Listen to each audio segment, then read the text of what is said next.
Bonjour à tous, Zach Mouikassa, le guerrier noir. J'espère que vous allez bien. Aujourd'hui est un jour merveilleux. Nous allons commencer une nouvelle édition d'une série intéressante. Il m'arrive de fois de recevoir des questions très intéressantes qui pourraient enrichir beaucoup de personnes à la fois. Nous avons donc décidé, au lieu de répondre individuellement à la personne, nous allons faire une vidéo là-dessus, avec autorisation de l'auteur évidemment. Comme ça, nous pourrons en un coup toucher beaucoup plus de personnes. Pour séparer cette série du reste de nos œuvres, on le fera une fois par semaine et on l'appellera The Good Morning Zaid. Donc encore une fois, attachez fermement vos ceintures parce que nous allons dans un périple de réflexion frénétique et ensemble trouver des solutions permanentes. Voilà, aujourd'hui on va parler de Jean-Michel. Jean-Michel, ivoirien, dans la trentaine, entrepreneur, courageux, profil intéressant. En fait, Jean-Michel se plaint parce que ça fait un moment qu'il stagne dans son domaine. Il essaye de contacter des personnes pour avoir plus d'opportunités, des personnes auprès de qui il pense pouvoir ouvrir certaines portes intéressantes qui boosteraient complètement son entreprise, des personnes qui pourraient être catalyseurs de réussite pour lui. Jean-Michel a été confronté à des résistances. D'après lui, il aurait envoyé plusieurs messages à certaines personnes qui n'ont pas répondu, des messages de collaboration, d'assistance, et n'a pas reçu de réponse, pas reçu de réaction non du tout. Et il est frustré. À une personne, il a écrit à cette personne pour lui demander comment ouvrir une certaine porte, comment avoir une telle ou telle opportunité. La réponse de la personne était très sèche. Après avoir écrit tout un paragraphe de réflexion et de demande, la réponse qu'il a reçue était simplement « bonjour ». Il n'a pas tout à fait aimé cette réponse et Jean-Michel, il a fait un revirement total de réflexion et il s'est complètement retiré de l'idée de collaborer ou de correspondre avec cette personne importante qui a les moyens de pouvoir libérer son entreprise. Jean-Michel a fait des pirouettes. En bref, le problème de Jean-Michel est celui-ci. Il trouve qu'après avoir fourni un effort particulier pour contacter certaines personnes dans ce domaine, des personnes qui pourraient lui ouvrir certaines portes, après avoir fourni un effort d'écrire des lettres à certaines personnes qui pourraient l'aider à booster son entreprise, à certaines personnes qui pourraient faciliter l'ouverture de certaines portes dans son entreprise, il a été négligé. Il trouve qu'il a été victime et qu'il n'a pas été traité à sa juste valeur. Jean-Michel trouve qu'il aurait pu recevoir une réponse plus appropriée ou plus respectueuse à son niveau. Et à cause de cela, il a décidé de se retirer complètement. Et depuis 1 an et demi, il stagne. Il est complètement bloqué, il n'arrive pas à progresser, il est figé sur un seul endroit. Et il veut savoir comment s'y prendre. Jean-Michel conclut en disant « Ça ne sert à rien de contacter les gens pour ton entreprise parce qu'à chaque fois que tu contactes les gens, ils te boudent ou te donnent des réponses à moitié. » Jean-Michel, j'espère que tu vas bien, j'espère que tu verras cette vidéo à temps. J'espère aussi que tu auras assez de maturité pour prendre ce message à sa juste valeur. Ça veut dire être assez flexible, comme une plante, pour pouvoir prendre cette pression, se plier à la pression et pas se briser. D'accord? C'est pour notre croissance généralement. Premièrement, je voudrais que tu comprennes un truc. C'est toi qui as contacté ces personnes. Ce n'est pas eux. Tu as envoyé un message à une personne ou à des personnes qui ne t'ont pas répondu comme tu le voulais. Ce n'est pas eux qui ont fait le premier pas. C'est toi qui as fait le premier pas. Deuxièmement, qui a besoin de l'autre? Ont-ils besoin de toi ou c'est toi qui as besoin d'eux? Même s'il se pourrait qu'ils aient besoin de toi dans le futur. Mais présentement, actuellement, dans ta situation présente, qui a besoin de qui? Quand on te donne une réponse que tu n'aimes pas, qu'est-ce que tu fais? Tu abandonnes. Combien, à quel niveau, comment est-ce que tu valorises ou tu accordes de l'importance à ton entreprise? C'est tout ce que ça vaut? Un message de refus et c'est bon? Tu pars dans tous les sens? Le monde n'est pas... Quand vous envoyez un message à quelqu'un, un inconnu, une personne que vous ne connaissez pas, auprès de qui vous avez besoin d'un soutien, attendez-vous à tout. Ça ne sera pas toujours beau, ça ne sera pas toujours facile, toujours sucré ou fluide comme vous le souhaitez. Il faut s'y prendre. Vous savez, la vie, c'est pas du gâteau. D'accord? Quand vous faites face à la vie et que vous voulez des choses intéressantes, soyez prêt à en payer le prix. Payer le prix veut dire faire face à la résistance. Quelquefois, faire face au rejet. Vous n'êtes pas spécial. Je répète, vous n'êtes pas spécial. Vous êtes spécial pour votre père, évidemment. Pour votre maman qui vous a porté pendant 9 mois. Pour vos amis, vos frères, votre famille. Mais pour les étrangers, vous n'êtes absolument personne. Faites avec. Ça fait partie de l'existence. Ça, c'est la première chose. Secondo, vous envoyez un message à une personne qui ne vous répond pas. Vous pensez qu'il vous néglige ou qu'il vous dédaigne. Comment le savez-vous? Peut-être qu'il a connu un accident de voiture. Peut-être qu'au moment où vous avez envoyé un message, il a eu une histoire pas géniale avec son épouse ou son époux. Peut-être qu'il a des problèmes personnels. Peut-être qu'il traverse un moment complètement difficile. Ou peut-être qu'il a vu votre message et a complètement oublié, ça pensant qu'il vous avait répondu, il a oublié de vous répondre.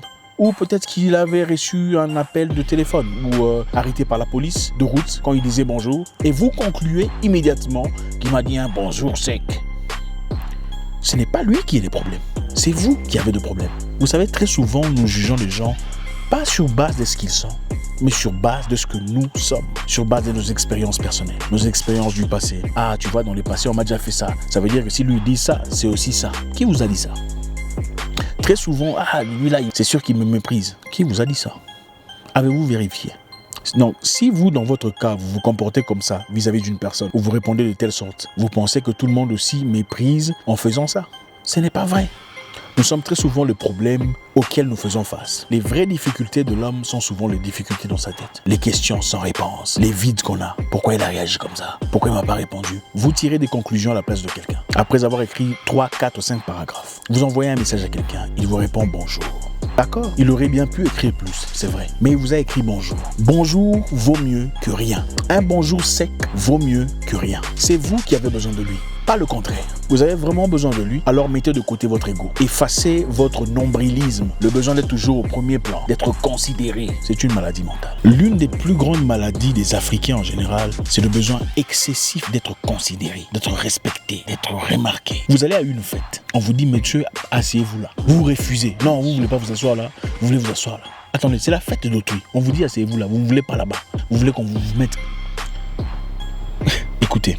Il y a des gens qui s'en foutent complètement de vous. Peu importe votre argent, votre niveau d'études, votre beauté, vos maquillages, votre habillement, il y a des gens qui se foutent éperdument de ce que vous représentez. Peu importe votre réputation, peu importe votre notoriété, peu importe tout ce que vous pensez ou vous estimez de vous-même. Ça fait partie de la vie.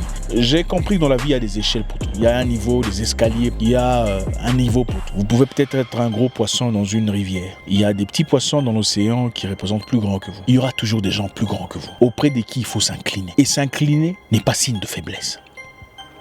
Africain, s'incliner momentanément devant quelqu'un afin d'aboutir à vos objectifs n'est pas signe de faiblesse. Ça ne fait pas de vous un lâche ou un moins que rien ou une personne sans ambition. C'est de la stratégie, l'intelligence. Aujourd'hui, on va parler d'un sujet très intéressant, l'intelligence émotionnelle. Beaucoup d'Africains sont très intelligents. Ils ont des masters, des doctorats, de peu importe ce que vous voulez, mais n'ont pas d'intelligence émotionnelle. L'intelligence émotionnelle est aussi importante, si pas plus, que l'intelligence que vous croyez avoir ou avoir reçue à l'école. Vous pouvez avoir des degrees, des diplômes, et ne pas avoir de boulot, et n'aller nulle part. Beaucoup de personnes dont vous avez déjà entendu parler, des gens qui n'ont pas... Vous avez déjà entendu parler d'une personne qui n'a pas fait des études, mais a réussi sa vie. Réussir, ça veut dire, enfin, comme vous aimez le dire, a fait beaucoup d'argent et tout le bazar. C'est souvent des gens qui sont bourrés d'intelligence émotionnelle. L'intelligence émotionnelle, c'est la capacité de contrôler, de comprendre les émotions des autres, comprendre où ils sont émotionnellement et aussi s'ajuster par rapport à ça. C'est savoir mettre les gens à l'aise par rapport à leurs émotions afin d'aboutir à ses objectifs. S'incliner ou se diminuer pendant un temps afin d'aboutir à ses objectifs n'est pas signe de faiblesse. Il faut être intelligent pour savoir comment naviguer autour des humains. Laissez-moi vous dire une chose. Il y a beaucoup de gens qui vous diront « Non, moi je ne suis pas flatteur, je ne peux pas flatter les gens. » Pour être flatteur, il faut être intelligent. Les gens moins intelligents ne peuvent pas être flatteurs. Vous savez, la flatterie fait partie de la vie. Depuis la nuit des temps, la flatterie a fait l'histoire, a changé des royaumes, a fait tomber des empires. La flatterie a changé l'humanité dans beaucoup de choses. La flatterie, c'est pas une faiblesse. Flatter quelqu'un veut dire l'embellir. Beaucoup de gens vous diront « Ah, moi je suis pas hypocrite, je n'aime pas... » Écoutez, la flatterie n'est pas égale à l'hypocrisie. C'est deux choses complètement différentes. L'hypocrisie tend vers la surnoiserie, pendant que la flatterie tend vers la courtisanerie, l'intelligence. Savoir comment gérer les gens pour aboutir à ses objectifs de vie. Vous savez, vous pouvez bouder comme vous, faire des filles. Moi, je peux pas le suivre. Moi, je peux pas faire le premier pas. Je l'ai écrit, il m'a pas répondu. Des réponses sèches. Pendant que vous avez 30 € en banque, zéro. Vous boudez les gens qui peuvent vous ouvrir de portes pour satisfaire votre ego, votre estime personnelle à 2 balles avec 30 € en banque. Ça n'a pas de sens. Vous savez, l'estime de soi, l'estime personnelle et l'orgueil sont des choses très différentes. Il ne faut pas confondre les choses. Quand vous avez besoin de quelqu'un, il faut savoir comment s'incliner. Je sais, s'incliner, ça sonne très mal pour l'Africain. Il n'aime pas ça. Mais c'est une des clés de la réussite. Savoir faire semblant. Vous savez, beaucoup de gens qui sont présidents aujourd'hui ou qui ont été présidents l'ont fait à travers. Ils l'ont l'ont fait parce qu'ils ont su quand est-ce qu'il fallait s'incliner. Blaise Compaoré a été derrière Thomas Sankara pendant très longtemps. À la fin, il est devenu président. Peu importe comment il a fait. Mobutu Sese Seko était derrière Lumumba pendant longtemps. Il a pris nez. Bien que sa stratégie était sordide, il est devenu président de la République. Beaucoup de personnes, on ne vous demande pas d'adopter la noirceur, l'obscurité de ces gens. On vous demande de savoir quand est-ce qu'il faut s'incliner. Je vous donne un autre exemple. Barack Obama était derrière Bill Clinton pendant ses campagnes d'élection. Barack Obama a porté la veste de Bill Clinton pendant que Bill Clinton parlait à ses followers. C'est Obama qui portait sa veste. C'est Obama qui a tenu sa veste. N'est-il pas devenu président de la République? C'était sa période d'apprentissage. Il avait besoin de connaître, de découvrir, d'ouvrir cette porte noire. Il avait besoin de découvrir ce qu'il y avait derrière. Il avait besoin d'informations, de s'équiper. Il a su comment jouer son jeu. C'est ça, savoir quand est-ce qu'il faut se simplifier. L'Africain ne veut pas ça. Il veut qu'on le considère. Non, je ne peux pas accepter ça. Moi, il faut me... D'ailleurs, lui et moi, on assume le même rôle. Mais c'est vrai, mais vous n'êtes pas les mêmes. Vous pouvez certainement assumer les mêmes rôles, les mêmes fonctions. Vous êtes peut-être tous les deux pasteurs, mais lui, il est plus grand que toi. Vous êtes peut-être tous les deux professeurs, peu importe, coiffeurs, mais lui, il est plus grand que toi. Tu as certainement besoin de t'incliner un tout petit peu pour recevoir un peu de ce qu'il a, dont tu n'as pas. L'une des raisons pour lesquelles beaucoup de gens ont du mal à progresser, c'est à cause de leur mégalomanie. En fait, beaucoup d'Africains souffrent de mégalomanie, la surestimation de ses capacités, le désir immodéré de puissance. C'est moi le chef, il n'y a pas plus grand que moi. Il y a l'amour exclusif de soi. Obama savait que malgré son intelligence, malgré ses grandes études, malgré ses capacités, Bill Clinton à l'époque avait des éléments que lui n'avait pas. Il fallait donc qu'il fasse tout ce qu'il pouvait, même faire de la flatterie pour aboutir à ses objectifs. Alors, n'est-il pas devenu président de la République contre l'épouse de Clinton, dont certainement il connaissait les particularités? Depuis cette époque, il faut faire usage de son intelligence émotionnelle. Pendant que nous, en général, c'est « Non, je ne peux pas faire ça. Je ne peux pas m'incliner comme ça. » On a fait les mêmes études. D'ailleurs, moi, j'étais à l'université avant lui. D'ailleurs, les gens me connaissent. Lui, Vous savez, la surestimation de ses capacités, le désir excessif de puissance et l'amour immodéré de soi. Moi, je n'aime pas ça. Moi, je ne peux pas tolérer qu'on me regarde comme ça. Non, je l'ai écrit, il ne m'a pas répondu. Elle veut mon... C'est une maladie mentale. Il y a des gens plus grands que vous. Il y a des gens plus respectés, plus considérés, plus estimés que vous l'êtes. Oui, vous méritez le respect, c'est vrai, vous méritez l'estime, mais vous ne pouvez pas imposer à quelqu'un comment il doit vous respecter ou vous estimer si c'est vous qui avez besoin de lui. Du moment qu'il ne franchit pas les barrières, qu'il ne brise pas les lois, vous n'avez rien à demander. Savoir faire des choses simples. Dire bonjour. On ne vous répond pas, dites encore bonjour. Peut-être qu'on n'a pas vu votre message, ou peut-être qu'on l'a vu, il y a quelque chose de très important qui est survenu. Dites bonjour, je vous ai écrit, vous n'avez pas répondu. Est-ce que.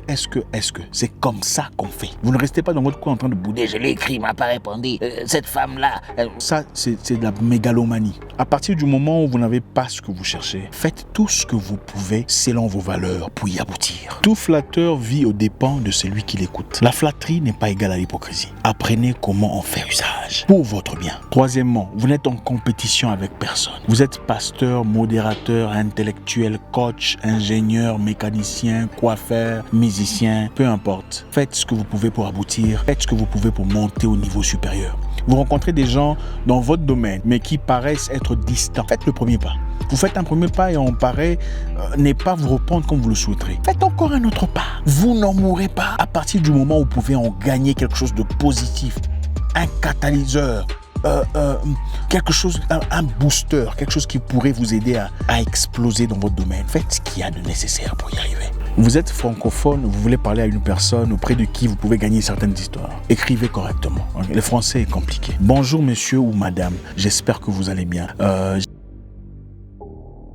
Parce que ne commencez pas par salut, coucou, tu vois, même si vous êtes plus âgé que lui, donnez-lui le respect nécessaire. Bonjour, j'espère que vous allez bien.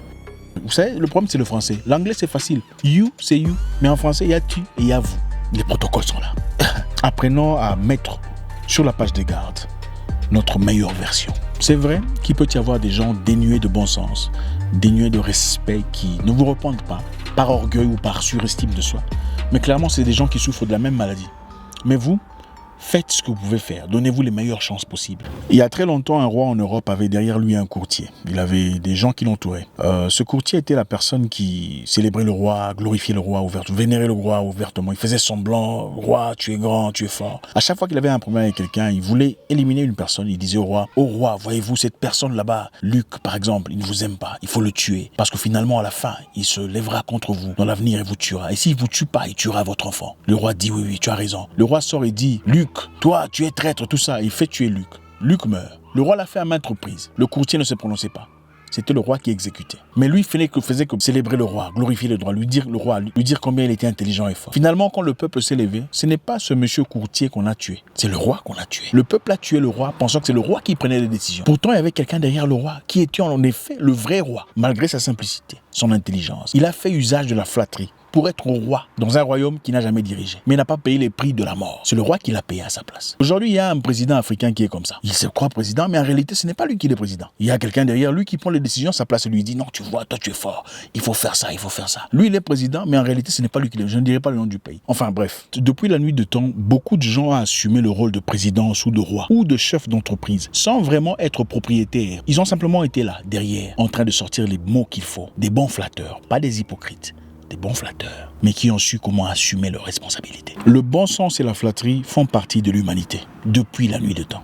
On ne peut pas s'en débarrasser.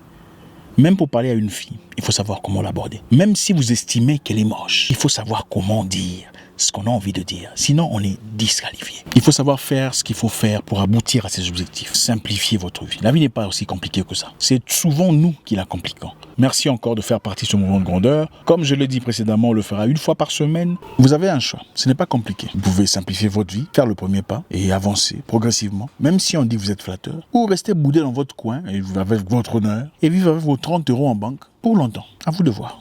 Jean-Michel, j'espère que tu as compris. Je te souhaite tout le bonheur du monde. À tout le monde, merci d'avoir fait partie de cette première édition de le Good Morning Z qui sera disponible une fois chaque semaine. À très bientôt. Ciao, ciao.